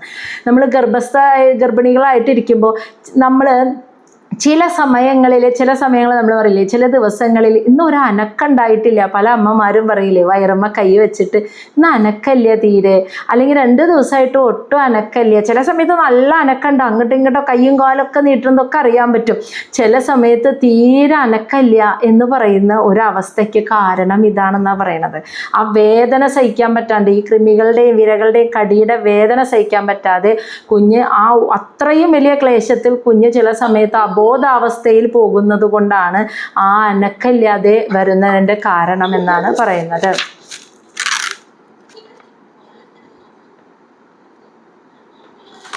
ഇനി ശ്ലോകം 7. ഖഡു തീക്ഷ്ണ ഉഷ്ണ ലവണ രൂക്ഷ അമ്ല ആദി ഉൽബണൈ മാതൃഭുക്തൈ ഉപസൃഷ്ട സർവ അംഗ ഉത്തിത വേദന. അപ്പോൾ ഇതിൻ്റെ മലമൂത്രം നടന്ന ദ്രാവകത്തിൽ കിടക്കണതിൻ്റെ ബുദ്ധിമുട്ട്, അതിൽ വളർന്ന കൃമികീടങ്ങളുടെ ഒപ്പം കിടക്കുന്നു. ഈ കൃമികീടങ്ങൾ ശരീരത്തിൽ കടിക്കുന്നതിൻ്റെ വേദന സഹിക്കുന്നു. ഇതൊന്നും കൂടാതെ അമ്മമാർ കഴിക്കണ ഭക്ഷണത്തിൻ്റെ പ്രശ്നം നോക്കി നോക്കൂ. കടു തീക്ഷ്ണം, കഠിനമായ കയ്പുള്ളത്, ഉഷ്ണം ചൂടുള്ളത്, ലവണം ഉപ്പുള്ളത്, രൂക്ഷ അമ്ലാദി രൂക്ഷമായ പുളിയുള്ളത്, നല്ല പുളിയും കടുപ്പവും ചൂടും എരിവും ഒക്കെ കൂടിയ ഭക്ഷണങ്ങൾ, ഉൽബണേ എല്ലാം അമിതമായ രീതിയിൽ മാതൃഭുക്തേ ആ ഗർഭിണിയായിരിക്കുന്ന അമ്മ കഴിക്കുകയാണെങ്കിൽ, ഉസ്പൃഷ്ട എന്ന് വെച്ചാൽ അതും കുഞ്ഞിനെ ബാധിക്കും. സർവ അംഗ ഉത്തിത വേദന എന്ന്, ആ കുഞ്ഞിനെ എരിവ് തട്ടുമ്പോഴും പുളി തട്ടുമ്പോഴും ഒക്കെ അമ്മയുടെ ഭക്ഷണത്തിൽ നിന്നാണല്ലോ കുഞ്ഞ് വലിച്ചെടുക്കുന്നത്. അതിൻ്റെ പിഞ്ചും എനിക്ക് അതിനൊന്നും താങ്ങാനുള്ള ശക്തിയില്ല. അതിൻ്റെ വേദന വേറെയും പുകച്ചിലും വേദനയും കുഞ്ഞ് അതിലേറെയും അനുഭവിക്കേണ്ടി വരുന്നു. അതുകൊണ്ടാണ് അന്ന് ആയുർവേദമൊക്കെ പറയുക, ഗർഭിണികളായിരിക്കുമ്പോൾ അധികം എരിവ് വേണ്ട, അധികം പുളി വേണ്ട, അധികം ചൂടുള്ളത്, അധികം തണുത്തത്, ഒന്നും മിതമായ രീതിയിലുള്ള നല്ല ഭക്ഷണങ്ങൾ കഴിക്കുക, ശരീരത്തിന് ആരോഗ്യം നൽകുന്ന നല്ല സാത്വികമായ ഭക്ഷണങ്ങൾ കഴിക്കാൻ പലപ്പോഴും ഗർഭിണികൾക്ക് ആയുർവേദത്തിലൂടെ പറഞ്ഞു കൊടുക്കുന്നതിൻ്റെ കാരണം അതാണ്. ആ കുഞ്ഞ് ഈ കണ്ട ദുരിതങ്ങളുടെ ഒപ്പം ഇനി അമ്മ കഴിക്കുന്ന ഭക്ഷണത്തിൽ എരിവും പുളിയും ഉപ്പും കടുപ്പും ചൂടും കൂടിക്കഴിഞ്ഞാൽ അതിൻ്റെ വേദനയും കൂടി ആ കുഞ്ഞിന് അനുഭവിക്കേണ്ടി വരുന്നു. ശ്ലോകം 8. ഉൽബേന സംവൃത തസ്മിൻ അന്ത്രൈശ്ച ബഹിരാവൃത ആസ്തേ കൃത്വാ ശിരഃ കുക്ഷൗ ഭുഗ്ന പൃഷ്ഠശിരോധരഃ. ഉൽബേന സംവൃത, ഇതൊന്നും പോരാഞ്ഞ് അടുത്ത ബുദ്ധിമുട്ടാണ് പറയുന്നത് കേട്ടാ. ഉൽബേന, ആ ഗർഭപാത്രത്തിൻ്റെ ഉള്ളിൽ, സംവൃത, പൊതിയപ്പെട്ടിട്ടെന്ന്, തസ്മിൻ, അവിടെ, അന്ത്രൈശ്ച ബഹിരാവൃതാന്ന്, അതായത് ആ ഗർഭപാത്രത്തിൻ്റെ ഉള്ളിൽ, ആ പോളയ്ക്കുള്ളിൽ ആ മലമൂത്രം കലർന്ന ദ്രാവകത്തിൽ കിടക്കുമ്പോൾ അതിനോടൊപ്പം കുഞ്ഞ് അന്ത്രൈഹീച്ച എന്ന് പറഞ്ഞാൽ കുടൽമാലകളാൽ ബഹിരാവൃത, ചുറ്റപ്പെട്ടിട്ടും കൂടിയാണ് കിടക്കണേന്ന്. ഇത്രയും യാതന പോരാതെ അമ്മയുടെയും കുഞ്ഞിൻ്റെയും ആ പൊക്കിൾ കൊടി ബന്ധം നിലനിർത്തുന്ന ആ കുടൽമാലയുണ്ടല്ലോ, അതിനാൽ ചുറ്റപ്പെട്ടിട്ട്, അതിനാൽ ആവരണം ചെയ്യപ്പെട്ടിട്ടും കൂടിയുമാണ് ആ കുഞ്ഞ് ഗർഭത്തിൽ കിടക്കുന്നത്, ആസ്തേ, സ്ഥിതി ചെയ്യുന്നത് എന്ന്. അപ്പോൾ ഇതിൻ്റെയൊക്കെ വേദനയും ഒക്കെ സഹിക്കാൻ പറ്റാണ്ടാകുമ്പോൾ നമ്മൾ ഒന്ന് ആലോചിച്ച് കഴിഞ്ഞാൽ നമുക്ക് മനസ്സിലാവും. നമുക്കിപ്പോൾ ഒരു വയറുവേദന എടുത്തു, അല്ലെങ്കിൽ എന്തെങ്കിലും ഒരു ബുദ്ധിമുട്ട് നമുക്ക് അനുഭവിച്ചു എന്ന് വിചാരിക്കുക, നമുക്ക് ഭയങ്കര തലവേദന അല്ലെങ്കിൽ വയറുവേദന അങ്ങനെയൊക്കെ എടുക്കുകയാണെങ്കിൽ നമ്മൾ നേരെ പോയിട്ട് ഇങ്ങനെ മലർന്ന് കിടക്കുമോ, അതിങ്ങനെ സൈഡ് ചെരിഞ്ഞിങ്ങനെ ചുരുണ്ടുകൂടി കിടക്കുകയാണോ നമ്മൾ ചെയ്യുക. പെട്ടെന്നൊന്ന് സുഖാവാൻ മുഖത്തൊക്കെ ഒരു തുണിയുടെ, അല്ലെങ്കിൽ നമ്മളൊന്ന് ചുരുണ്ട് കൂടിയാൽ കിടക്കുക അല്ലേ, കാലിങ്ങനെ വെച്ച് നമ്മൾ സ്ട്രെയിറ്റ് ആയിട്ട് ഇങ്ങനെ സുഖമായിട്ട് കിടക്കില്ല. നമ്മൾ ആ വേദനയോട് കൂടിയാണ് കിടക്കുന്നതെങ്കിൽ എപ്പോഴും ഒരു സൈഡിലേക്ക് ചെരിഞ്ഞിട്ട് ഇങ്ങനെ ചുരുണ്ട് നമ്മൾ പുതച്ച് കിടക്കും. ആ വേദനയുള്ള സമയത്ത് നമ്മൾ അങ്ങനെയാണ് കിടക്കുക. അത് എന്തുകൊണ്ടാണെന്നറിയോ? ഇതാണ് ഇവിടെ പറയുന്നത്.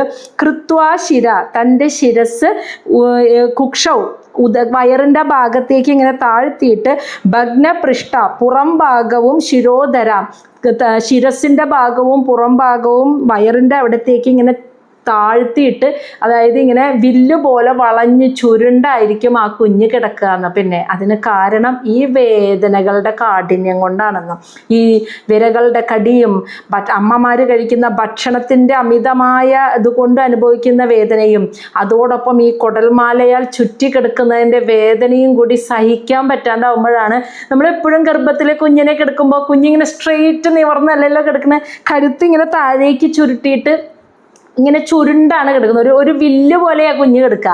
അതിന് കാരണം ആ വേദനയെ താങ്ങാൻ കഴിയാണ്ടാണെന്ന്, അതിൽ കടന്ന ആ വലിയ ക്ലേശത്തിൻ്റെ ഭാഗമായിട്ടാണ് ആ കുഞ്ഞ് ഉദരത്തിൽ അങ്ങനെ തല ശിരസ് താഴ്ത്തി വയറിൻ്റെ അവിടേക്ക് താഴ്ത്തിയിട്ട് ഇങ്ങനെ വളഞ്ഞ് വില്ല് പോലെ കിടക്കണേന്ന്.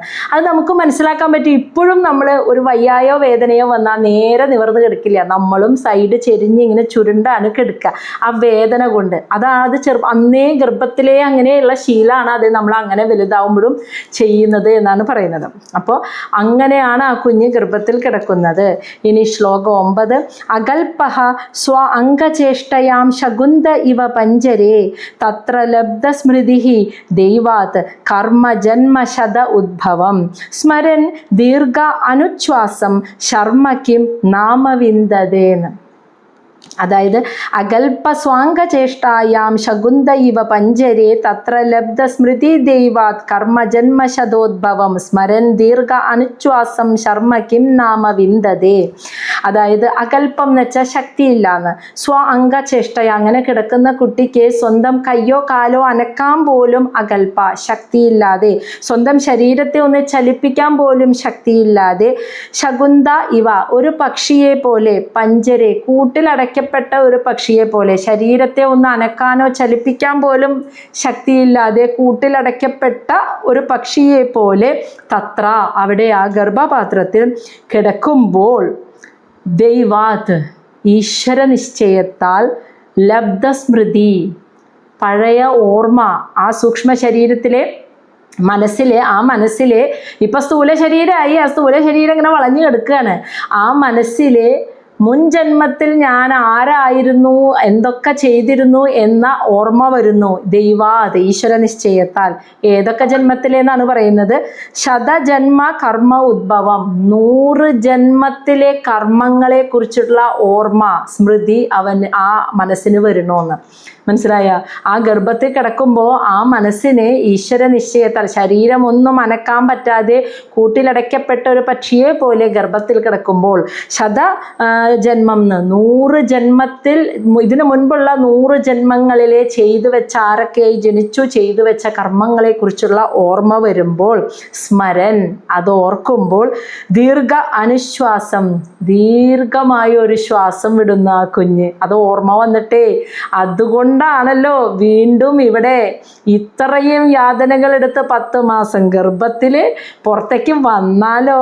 നമ്മൾ ഏറ്റവും ആദ്യം മഹർഷി പറഞ്ഞത് കേട്ടില്ലേ? ഒരാളുടെ ജീവിത മരണം വരെയുള്ള യാതനകളും ദുരിതങ്ങളും, അത് കഴിഞ്ഞിട്ട് സൂക്ഷ്മ ശരീരമായിട്ട് പോകുമ്പോഴുള്ള ദുരിതങ്ങൾ എന്താ? അത് കഴിഞ്ഞിട്ട് ശരീരം എടുത്ത് അടുത്തത് വരുമ്പോൾ ഗർഭത്തിൽ കിടന്ന് 10 മാസം അനുഭവിക്കുന്ന ദുരിതങ്ങളാണ് ഈ കേൾക്കുന്നത്.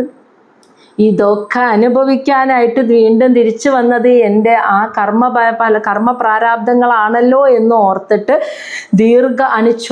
ഒരു ദീർഘശ്വാസം വിടുന്നു. എന്നിട്ട് പറയാണ്, ശർമ്മ കിം നാമവിന്ദതേ, ഇതിൽ നിന്നൊരു മുക്തി, മോചനം വരാൻ ഞാൻ ഇനി എന്താണ് ചെയ്യേണ്ടത് എന്ന് അപ്പോൾ ഗർഭത്തിൽ കിടക്കുന്ന ആ മനസ്സ് ചിന്തിക്കുന്നു എന്ന്. മനസ്സിലായ?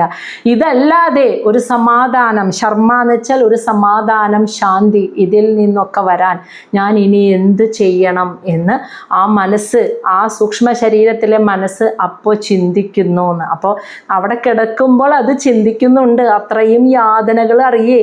ആ സൂക്ഷ്മ ശരീരം വന്ന് സ്ഥൂല എടുത്ത് 10 മാസം ഗർഭത്തിൽ കിടന്ന യാതനയായി പറയുന്നത്.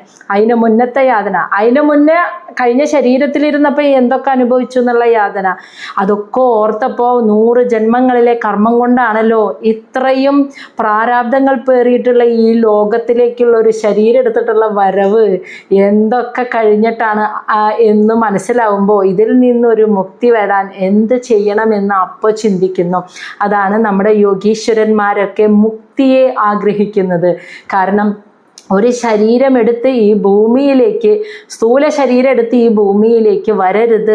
അങ്ങനെ വരാതെയുള്ള മുക്തിയെയാണ് യോഗികൾ, മഹർഷിമാർ ആഗ്രഹിക്കുന്നത്. അതിന് കാരണം എന്താണെന്ന് വെച്ചാൽ ഇതാണ്.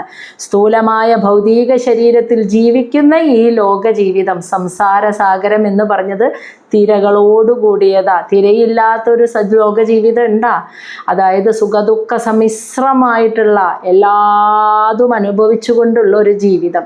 അത് കഴിഞ്ഞ് പോയ സ്ഥൂലം ഇവിടെ നശിക്കുന്നു, സൂക്ഷ്മം പോകുന്നത് അതിലേറെ യാതനകൾ അനുഭവിക്കാൻ. അത് കുറേ ലോകങ്ങൾ അനുഭവിച്ച് വീണ്ടും വന്ന് ഒരു മനുഷ്യജന്മം കിട്ടി ഭൂമിയിലേക്ക് വരുമ്പോൾ ഗർഭസ്ഥ ശിശുവായി 10 മാസം ഗർഭത്തിൽ കിടന്ന് ഈ മാതിരി യാതനകളൊക്കെ എടുക്കണം. അത് കഴിഞ്ഞ് പുറത്തേക്ക് വന്ന ഭൂമിയിലുള്ള ജീവിതത്തിൻ്റെ യാതന വീണ്ടും അനുഭവിക്കുന്നു.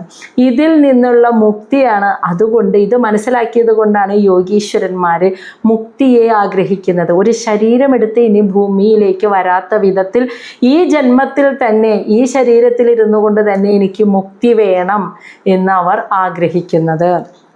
അങ്ങനെ ഇതിനെന്താണ് ഇതിൽ നിന്നെല്ലാം ഒരു ശാന്തി കിട്ടാൻ എന്താണ് മാർഗമെന്ന് ആ കുഞ്ഞിൻ്റെ ആ മനസ്സ് അപ്പോൾ ആ ഗർഭത്തിൽ കിടന്ന് ചിന്തിക്കുന്നു. ശ്ലോകം 10. അരഭ്യ സപ്തമാത് മാസാത് ലബ്ധബോധഃ അഭിവേപിതഃ ന ഏകത്ര ആസ്തേ സൂതിവാദൈഃ വിഷ്ടാഭുഃ ഇവ സ ഉദരഃ. അരഭ്യ സപ്തമാത് മാസാത് ലബ്ധബോധഃ അഭിവേപിതഃ ന ഏകത്ര ആസ്തേ സൂതിവാദൈഃ വിഷ്ടാഭുഃ ഇവ സ ഉദരഃ. അരഭ്യ സപ്തമാത് മാസാത്, അതായത് 7 മാസം ആരംഭിക്കുക. അരഭ്യ എന്ന് വെച്ചാൽ ആരംഭിക്കുക. 7 മാസം 7-ാം മാസം ആരംഭിക്കുന്നതോടെ ലബ്ധബോധ അഭി, ആ സൂക്ഷ്മ ശരീരത്തിലെ മനസ്സിനെ ഞാൻ ആരാണ്, ഞാൻ ഇന്ന ആളായിട്ടാണ് ഇപ്പോൾ ഇവിടെ ജനിച്ചിരിക്കുന്നത് എന്ന ബോധം ഉണ്ടാകുന്നുണ്ടെങ്കിൽ പോലും വേപിത, ഞാൻ ആരായിരുന്നു, ഞാൻ മുന്നത്തേക്ക് ആരായിരുന്നു, എന്തൊക്കെ ചെയ്തു, ഇപ്പം ഞാൻ അടുത്ത ജന്മം എടുക്കാൻ അടുത്ത ശരീരത്തിലേക്ക് വന്നു എന്നൊക്കെ അറിവ് 7-ാം മാസത്തിലിരിക്കുമ്പോൾ ആ മനസ്സിനുണ്ട്. എങ്കിൽ പോലും സൂതിവാതൈ വേപിത. സൂതിവാതൈ എന്ന് വെച്ചാൽ പ്രസവം നടക്കാൻ ആവശ്യമായ വായു. മനസ്സിലായ? പ്രസവം നടക്കണമെങ്കിൽ ആ ഒരു ഒരു ഒരു ഒരു പുഷ് ചെയ്യാന്ന് പറയുമല്ലോ പ്രസവ സമയത്ത്. ആ ഒരു വായുവിൻ്റെ ഒരു പുറത്തേക്കുള്ള തള്ളലാണ്.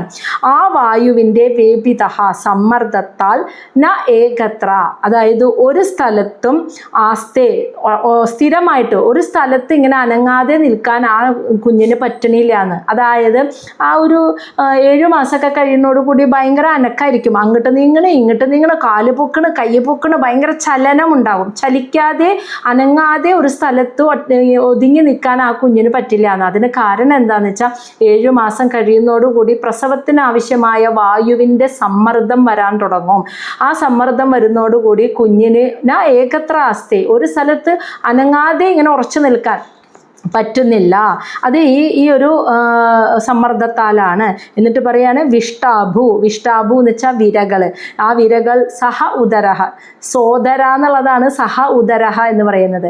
അതായത് നമ്മുടെ സോദരന്മാരാണ്, കൂടപ്പിറപ്പുകളാണ് ആ വിരകളും കൃമികളും. നമ്മൾ കിടന്ന ഗർഭാശയത്തിൽ അതേ ദ്രാവകത്തിൽ അവരും കിടക്കുന്നുണ്ടല്ലോ. അപ്പോൾ കൂടെ പിറന്നവർ എന്നുള്ള അർത്ഥത്തിലാണ് സ ഉദരഹ, സോദരഹ എന്ന് പറയുന്നത്. ആ വിരകളും കൃമികളോടൊപ്പം കൂടി കിടക്കുന്ന ആ കുഞ്ഞ് വായുവിൻ്റെ പ്രസവത്തിനാവശ്യമായ വായുവിൻ്റെ സമ്മർദ്ദത്താൽ ഒരു ഭാഗത്ത് ഉറച്ചു കിടക്കാൻ പറ്റാതെ അങ്ങോട്ടും ഇങ്ങോട്ടും ചലിക്കുന്നത്, ചലനം കൂടുതലായിരിക്കും. 8 മാസമൊക്കെ ആകുമ്പോഴേക്കും ചലിക്കാൻ കാരണം ഈ വായുവിൻ്റെ സമ്മർദ്ദം കൊണ്ടാണ്. ഇനി ശ്ലോകം 11. നാദമാന ഋഷിഭിഹി ബീത സപ്തവദ്രി കൃതാഞ്ജലി സ്തുവീത തം വിക്ലവയാ വാച യേന ഉദരേ അർപ്പിത. അങ്ങനെ ഈ കുഞ്ഞ് അവിടെ കിടന്ന് വായുവിൻ്റെ സമ്മർദ്ദം കൂടി വരുമ്പോൾ ഒരു സ്ഥലത്ത് അനങ്ങാണ്ട് കിടക്കാൻ പറ്റണില്ല. അപ്പം ചലനം, അല്ലെങ്കിൽ ചുരുണ്ടു കൂടിയിട്ടാണ് കിടക്കുന്നത്. അതും അനക്കല്ലാണ്ട് സ്വസ്ഥമായിട്ട് കിടക്കാനും പറ്റണില്ല. ഈ വായുവിൻ്റെ പ്രഷർ ഇങ്ങനെ വരുമ്പോൾ, സമ്മർദ്ദം വരുമ്പോൾ, അപ്പം ഈ കൃമികീടങ്ങളോടൊപ്പം കിടന്ന് ഇതിങ്ങനെ അങ്ങോട്ടും ഇങ്ങോട്ടും കിടന്ന് ചലിക്കുന്നത് കാണാം ഈ കുഞ്ഞിൻ്റെ. അങ്ങനെ ഉള്ള ദുരവസ്ഥയിൽ കിടക്കുന്ന കുഞ്ഞ് നാദമാനഹ ഋഷി, ആ കുഞ്ഞിനെ വിളിക്കുന്നത് ഋഷി എന്നാണ്. ഋഷി എന്ന് വിളിക്കാൻ കുഞ്ഞിനെ, ഗർഭത്തിൽ കിടക്കുന്ന കുഞ്ഞിനെ വിളിക്കാൻ കാരണം എന്താ? ഈ ഭൗതിക ലോകമാകുന്ന ത്രിഗുണാത്മകമായി പ്രപഞ്ചത്തിലേക്ക് അത് വന്നിട്ടില്ല. അങ്ങനെ മായയിൽ മനസ്സ് പെട്ടിട്ടില്ല. പ്രസവിച്ച് പുറത്തേക്ക് വരുമ്പോഴാണ് ഈ പഞ്ചേന്ദ്രിയങ്ങളുടെ ചലനത്താൽ ഇതൊക്കെ എല്ലാം അറിഞ്ഞുകൊണ്ട് മായയിൽപ്പെടുക. അപ്പം അത് സംഭവിക്കാത്തത് കൊണ്ടാണ് ആ കുഞ്ഞിൻ്റെ ഗർഭത്തിൽ കിടക്കുന്ന കുഞ്ഞിന് 100 ജന്മങ്ങളുടെ സ്മൃതി ഉണ്ടാവുന്നത്. എന്തുകൊണ്ടാണെന്ന് വെച്ചാൽ ആ മനസ്സ് മായയിൽ പെട്ടിട്ടില്ല ഇപ്പോൾ. അതുകൊണ്ടാണ് 100 ജന്മങ്ങൾക്ക് മുന്നേയൊക്കെ താൻ ആരായിരുന്നു, എന്തൊക്കെ ചെയ്തിട്ടുണ്ടെന്നുള്ള ഓർമ്മ വരുന്നത്. അതുകൊണ്ട് തന്നെ ഗർഭത്തിൽ കിടക്കുന്ന കുഞ്ഞ് ഈശ്വര തുല്യമാണ്. അതാണ് ഋഷി എന്ന് വിളിക്കുന്നത്. ഗർഭത്തിൽ കിടക്കുന്ന കുഞ്ഞ് മായയിൽ ആ മനസ്സ് പെട്ടിട്ടുമില്ല. മുൻജന്മ സ്മൃതി അതുകൊണ്ട് ഉണ്ട്, ഞാൻ ആരാണെന്നുള്ള അവബോധവുമുണ്ട്. അതുകൊണ്ട് ആ കുഞ്ഞിനെ ഋഷി എന്ന് വിളിക്കുന്നു. ആ കുഞ്ഞ് ഭീതഹ, ഭയന്നിട്ട്, സപ്തവദ്രി 7 ധാതുക്കളാൽ രൂപം കൊണ്ട ആ ശരീരമായിരിക്കുന്ന ആ കുഞ്ഞ് ഭയന്നോട് ഈ ഒരു ദുരിതത്തിൽ നിന്നും രക്ഷപ്പെടുത്തണേ എന്നുള്ള ഭയത്തോടു കൂടി കൃതാഞ്ജലി, കൈകൾ കൂപ്പി, നാദമാനഹ, ആ ഭഗവാനോട് പ്രാർത്ഥിക്കുന്നു. സ്തുതിക്കുന്നു. തം വിക്ലവയാ വാച, ദുഃഖാർദ്രമായ വാക്കുകൾ കൊണ്ട്. വാക്കുകൾ എവിടെയാണ് വരുന്നത്? ചുണ്ടനങ്ങിയിട്ടല്ല, മനസ്സിൽ നിന്ന് ദുഃഖാർദ്രമായ വാക്കുകളോടുകൂടി ആ ഭഗവാനെ സ്തുതിക്കുകയാണ്. ഏത് ഭഗവാനെ? ഏന ഉദരേ അർപ്പിതേ, ഈ ഉദരത്തിൽ വന്ന് പിറക്കാനുള്ള വിധിയെ നിശ്ചയിച്ചു തന്ന ആ പ്രകൃതി എന്ന ശക്തിയെ, ആ ഭഗവാനെ, ഏതൊരു ഭഗവാനാണോ, ഏനാന്ന് വെച്ചാൽ ഏതൊരു ഭഗവാനാണോ ഉദരേ അർപ്പിതേ, ഈ ഉദരത്തിൽ വന്ന് പിറക്കാൻ നിശ്ചയിച്ചത്, അതുകൊണ്ടാണല്ലോ ഈ യാതന മുഴുവൻ ഗർഭത്തിൽ കിടന്ന് ഇത്രയും യാതന അനുഭവിക്കുന്നത്. ആ ഭഗവാനെ കൈകൾ കൂപ്പിക്കൊണ്ട് ഗർഭത്തിൽ കിടന്നുകൊണ്ട് മനസ്സുകൊണ്ട് ആ കുഞ്ഞ് സ്തുതിക്കുന്നുണ്ടെന്ന്. ഇതിൽ നിന്ന് ഒന്ന് രക്ഷിക്കണേ എന്ന് പറഞ്ഞിട്ട് അവിടെ കിടന്നുകൊണ്ടേ പ്രാർത്ഥിക്കുന്നു, ആ ഭഗവാനെ സ്തുതിക്കുന്നു. ആ ദുഃഖം വന്നപ്പോൾ തന്നെ. ശ്ലോകം 12. ജന്തു ഉവാച. ഇനി എങ്ങനെയാണ് ആ മനസ്സ് സ്തുതിക്കുന്നത്? ആ ഗർഭത്തിൽ കിടന്ന് ആ മനസ്സ് സ്തുതിക്കുന്നത് ഭഗവാനെ എന്നാണ് പറയുന്നത്. ജന്തു ഉവാച, അതായത് ജന്തു പറഞ്ഞു എന്ന് പറയുന്നത് ആ കുഞ്ഞിനെയാണ് അവിടെ ഉദ്ദേശിക്കുന്നത്. തസ്യ ഉപസന്നം അവിതും ജഗത് ഇച്ഛയാ ആത്ത നാനാതനോ ഭുവി ചലച്ചരണാരവിന്ദം സഹ അഹം വ്രജാമി ശരണം ഹി അഗൂതഭയം മേ യേന ഈദൃശി ഗതി അദർശി സദാ അസദഃ അനുരൂപഃ. അദൃശി അസദഃ അനുരൂപഃ. പറയാണ്.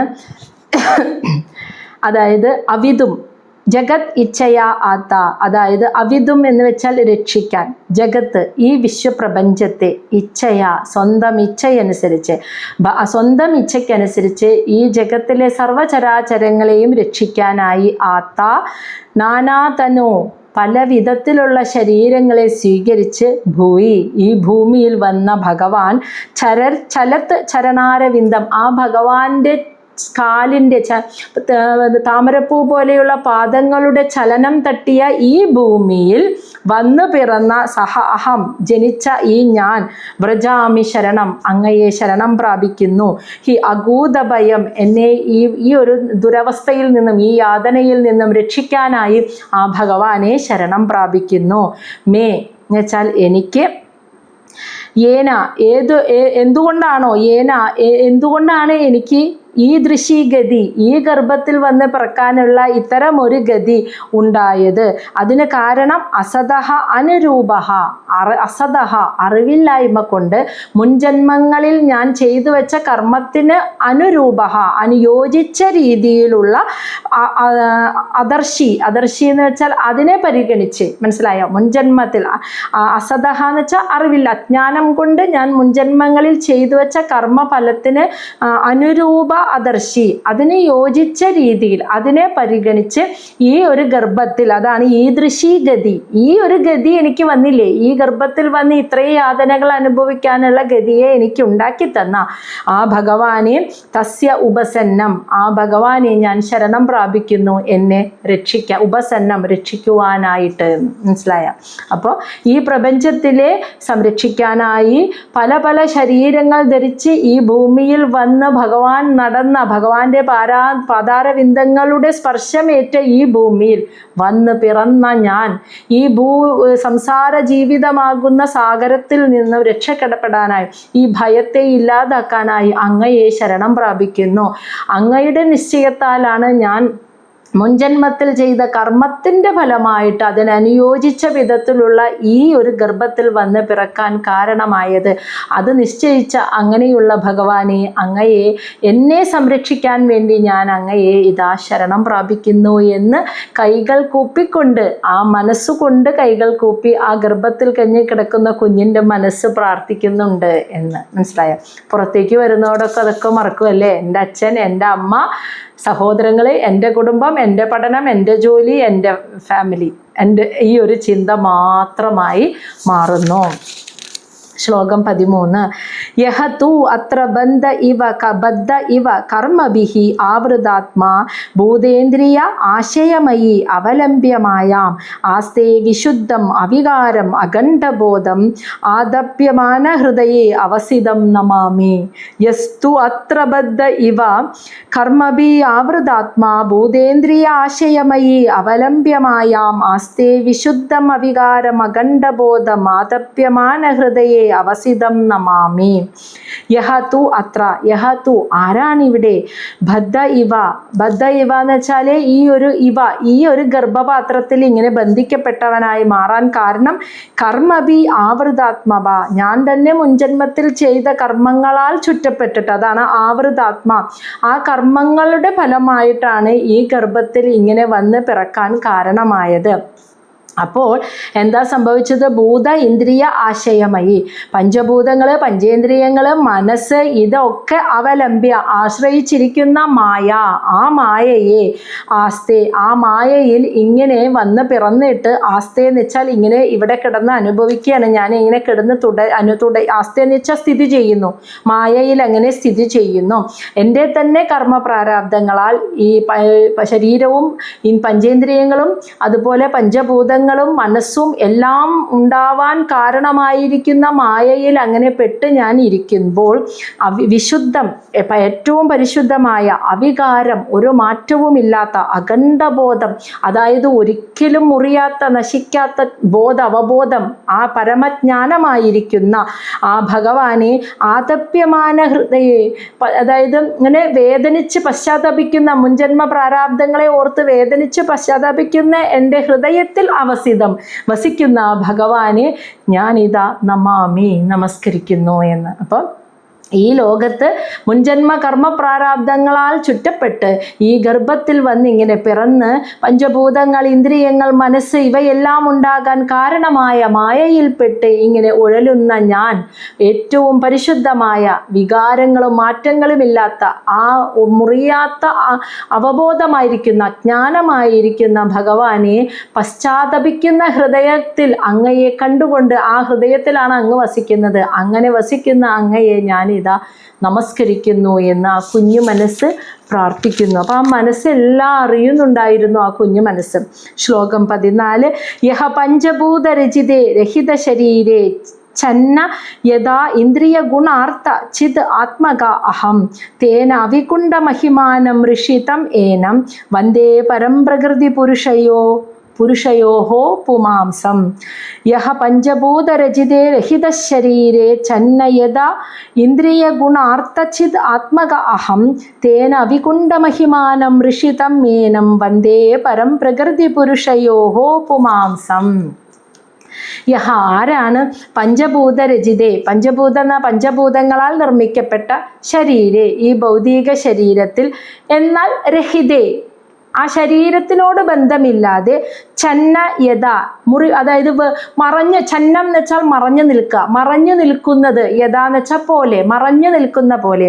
അപ്പോൾ പഞ്ചഭൂതങ്ങളാൽ നിർമ്മിതമായ ഈ ഭൗതിക ശരീരത്തിൽ, ആ ശരീരത്തിൽ നിന്ന് വേർപെട്ട് എന്നാൽ മറഞ്ഞു നിൽക്കുന്നത് പോലെ, ശരീരത്തിൽ ഇരിക്കുന്നത് കൊണ്ട് കാണാൻ പറ്റുന്നില്ലല്ലോ, അതുമാണ് മറഞ്ഞു നിൽക്കുന്നത് പോലെ ഇരിക്കുന്ന ആ ആത്മാവിനെ അറിയാതെ, ഇന്ദ്രിയ ഗുണാർത്ഥ ചിത്ത് ആത്മക അഹം, പഞ്ചേന്ദ്രിയങ്ങൾ, അതിൻ്റെ ഗുണങ്ങൾ, അതിൻ്റെ വിഷയങ്ങൾ, ഇതെല്ലാം കൂടി ചേർന്ന അഹങ്കാരം, ഇതെല്ലാം കൂടി ചേർന്ന അഹം ആണ് ഞാൻ എന്ന് വിചാരിച്ച ഞാൻ, തേന ഈ ഭൗതിക ശരീരത്തിൽ അവികുണ്ഠ മഹിമാനം, അതായത് ഒരിക്കലും മങ്ങലേൽക്കാത്ത മഹിമയോടുകൂടിയ ഋഷിയും എല്ലാം അറിയുന്ന പരം പ്രകൃതിയും പ്രകൃതിക്കും പുരുഷനും സംയോജിച്ച് നിൽക്കുന്ന പരമാത്മാവായിരിക്കുന്ന തം ഏനം പുമാംസം, അങ്ങനെയുള്ള ഭഗവാനെ വന്ദേ ഞാനിതാ നമസ്കരിക്കുന്നു എന്ന്. മനസ്സിലായ? പഞ്ചഭൂതരചിതമായ ഈ ഒരു ഭൗതിക ശരീരത്തിൽ, എന്നാൽ ആ ശരീരത്തിൽ നിന്നും വേർപെട്ട്, ശരീരത്തിനോട് ബന്ധമില്ലാതെ അതിൽ നിന്ന് വേർപെട്ട്, എന്നാൽ ശരീരത്താൽ മറയ്ക്കപ്പെട്ടവനായി തോന്നുന്ന രീതിയിൽ ഇരിക്കുന്ന ആത്മാവാണ് ഞാൻ എന്ന് മനസ്സിലാക്കാതെ, പഞ്ചേന്ദ്രിയങ്ങൾ, അതിൻ്റെ ഗുണങ്ങൾ, അതിൻ്റെ വിഷയങ്ങൾ, ഇതെല്ലാം അഹങ്കാരം, ഇവയൊക്കെ കൂടി ചേർന്നതാണ് ഞാൻ എന്ന, ഭൗതിക ശരീരമാണ് ഞാൻ എന്ന് ചിന്തിച്ച് ജീവിച്ച ഞാൻ, ഒരിക്കലും മങ്ങാത്ത മഹാത്മ്യങ്ങളോട് കൂടിയ, എല്ലാം അറിയുന്നവനായ, പ്രകൃതി പുരുഷതുല്യമായ പരമാത്മാവായിരിക്കുന്ന അങ്ങയെ നമസ്കരിക്കുന്നു. അങ്ങ് തന്നെയാണ് ജീവാത്മ രൂപത്തിൽ ഈ ശരീരത്തിൽ വേർപെട്ട് മറയ്ക്കപ്പെട്ടവനായി ഇരിക്കുന്ന ഞാൻ എന്ന് ഞാൻ അറിയുന്നില്ല. എന്നിട്ട് ഇന്ദ്രിയങ്ങളും അതിൻ്റെ വിഷയങ്ങളും അഹങ്കാരവും ഒക്കെ കൂടിയ ഈ ശരീരമാണ് ഞാൻ എന്ന് ഈ മനസ്സാൽ ഞാൻ ചിന്തിച്ചു പോകുന്നു.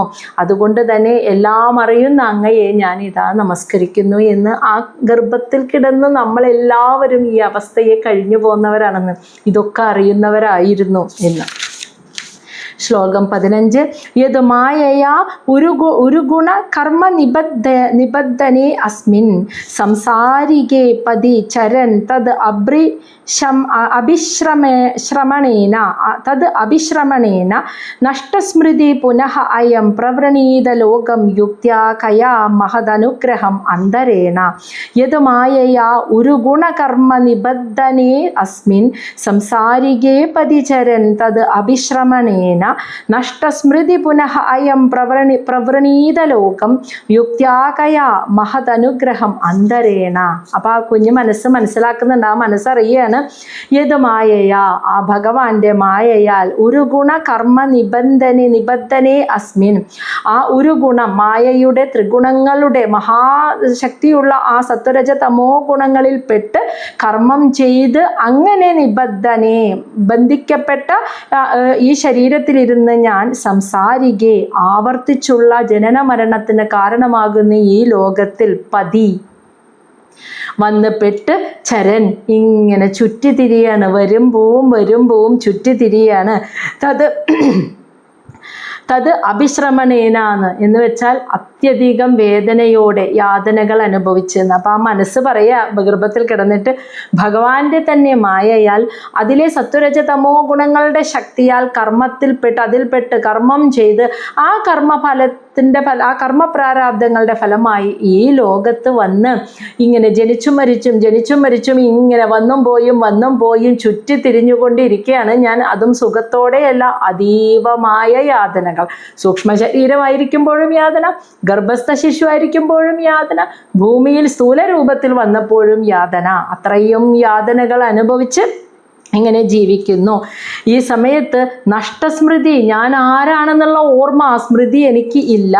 പുനഃ വീണ്ടും അയം ആ ജീവന് യുക്ത്യാകയാ മഹദനുഗ്രഹം അന്തരേണ. യുക്ത്യാകയ എന്ന് വെച്ചാൽ യുക്ത്യാകയ എന്തുണ്ട് വേറെ മാർഗമെന്ന്, മഹത് അനുഗ്രഹം അന്തരേണ അങ്ങയുടെ അനുഗ്രഹമല്ലാതെ മറ്റെന്തുണ്ട് വേറെ മാർഗം, പ്രവൃണീത ലോകം ഞാൻ ആരാണെന്ന് തിരിച്ചറിയാനായിട്ടെന്ന്. ഈ മായയിൽപ്പെട്ട് കർമ്മം ചെയ്ത് കർമ്മപ്രാരാബ്ദങ്ങളായിട്ട് ഭൂമിയിൽ വന്ന് ജനിച്ചും മരിച്ചും ചുറ്റിത്തിരിഞ്ഞ് അതീവ യാതന അനുഭവിച്ചിരിക്കണം ഞാൻ അറിയണില്ല ഞാൻ യഥാർത്ഥത്തിൽ ആ ജീവാത്മാവാണ് എന്നുള്ളത്. അതുകൊണ്ട് തന്നെ അതറിയണമെങ്കിൽ പുനഃ അയം അതറിയണമെങ്കിൽ ആ മനസ്സ് ചെയ്യണം, ഭഗവാന്റെ തൃപ്പാദങ്ങളിൽ മഹത് അനുഗ്രഹം, ആ ഭഗവാന്റെ അനുഗ്രഹം ഒന്നുകൊണ്ട് മാത്രമേ, യുക്ത്യാകയ എന്ന് വെച്ചാൽ അതല്ലാതെ മറ്റു മാർഗം വേറെ ഇല്ല. വേറെ എന്ത് മാർഗം എന്നാണ് ചോദിക്കുന്നത്.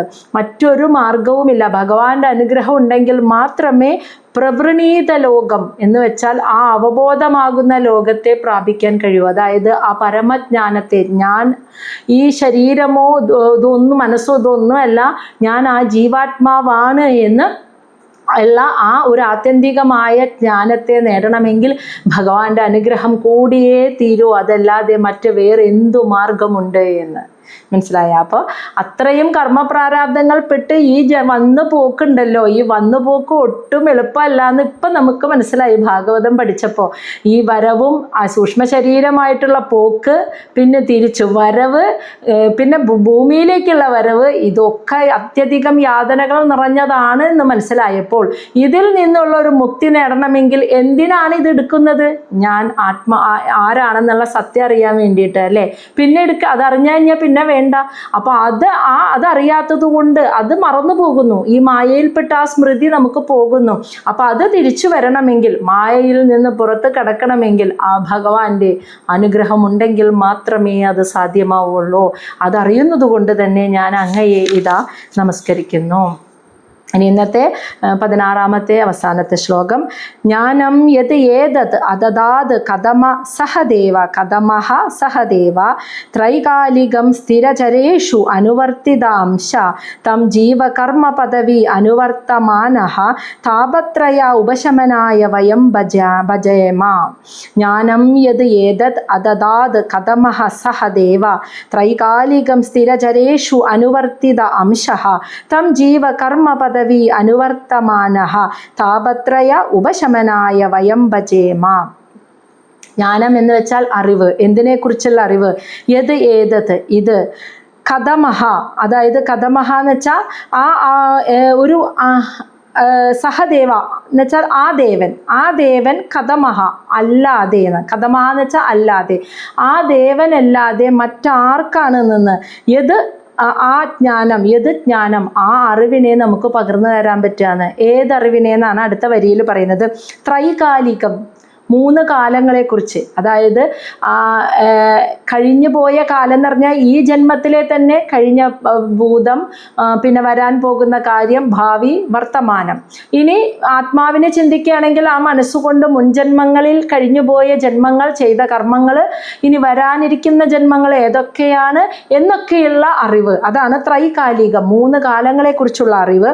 പിന്നെ സ്ഥിരചരേഷു അനുവർത്തിതാംശ, സ്ഥിരചരേഷു എന്ന് വെച്ചാൽ സ്ഥിരചരേഷു ചലിക്കുന്നതും ചലിക്കാത്തതും, സ്ഥിരം ചലിക്കാത്തത്, ചരേഷു ചലിക്കുന്നത്, ചലിക്കാത്തതും ചലിക്കുന്നതുമായി ഈ പ്രപഞ്ചത്തിൽ കാണുന്ന സകല ചരാചരങ്ങളുടെ ഉള്ളിൽ അനുവർത്തിത അംശ, അവയുടെയൊക്കെ ഉള്ളിൽ അന്തർയാമിയായി വസിക്കുന്ന ആ ഈശ്വരൻ, ആ പ്രകൃതി ശക്തി, മനസ്സിലായ, അതാണ് ആ ഈശ്വരൻ എന്ന് തം ജീവകർമ്മ പദവി അനുവർത്തമാനഃ, തൻ്റെ ജീവകർമ്മ പദവി, തൻ്റെ കർമ്മഫലത്താലാണ് ഇങ്ങനെ ഒരു ജീവൻ എടുത്ത് ഇവിടെ വന്നത്, അതുകൊണ്ട് അനുവർത്തമാനഃ, ഞാൻ ഈ ജീവിതം ജീവിച്ചു തീർക്കണം എന്ന് മനസ്സിലാക്കിയിട്ട് താപത്രയ ഉപശമനായ 3 വിധത്തിലുള്ള ദുഃഖങ്ങളെയും ഇല്ലാതാക്കാൻ വയം ഭജേമ, ഞാൻ അങ്ങയെ നമസ്കരിക്കുന്നു എന്ന്. അപ്പോൾ ഈ അറിവുകളൊക്കെ കിട്ടിയത് ഭഗവാന്റെ അനുഗ്രഹം ഒന്നുകൊണ്ട് മാത്രമാണ്. 3 കാലങ്ങളെക്കുറിച്ചൊക്കെയുള്ള ആ ഗർഭത്തിൽ കിടക്കുമ്പോൾ ആ മനസ്സ് പറയാണ് ത്രികാലങ്ങളെക്കുറിച്ചുള്ള അറിവ്. അതുപോലെ തന്നെ ഈ പ്രപഞ്ചത്തിലെ സർവചരാചരങ്ങളുടെ ഉള്ളിൽ അന്തർയാമിയായിരിക്കുന്ന ആ ഈശ്വരൻ, അന്തർയാമിയായിരിക്കുന്നവനാണ് ഈശ്വരൻ എന്നും, അതോടൊപ്പം താൻ തന്നെ ചെയ്ത കർമ്മപ്രാരാബ്ദങ്ങളുടെ ഫലമായി പല പല ജീവൻ എടുത്ത് ഇവിടെ വരുന്നു. അതുകൊണ്ട് ഈ ഭൂമിയിൽ ഇനി ഇതിനെ അനുഭവിച്ച് ജീവിക്കാൻ ഞാൻ മനസ്സാൽ തയ്യാറാവണം. അവിടെ തന്നെ 3 വിധത്തിലും വരാവുന്ന എല്ലാ ദുഃഖങ്ങളെയും ശമിപ്പിക്കാനായിട്ട് അങ്ങയെ, ഈ അറിവുകളൊക്കെ നൽകിയ അങ്ങയെ ഞാനിതാ നമസ്കരിക്കുന്നു, ഭജേമ എന്നാണ് ആ കുഞ്ഞ് ആ ഗർഭത്തിൽ കിടന്ന് പ്രാർത്ഥിക്കുന്നത്, ആ മനസ്സുകൊണ്ട് പ്രാർത്ഥിക്കുന്നത് എന്നാണ് പറയുന്നത്. മനസ്സിലായില്ലേ?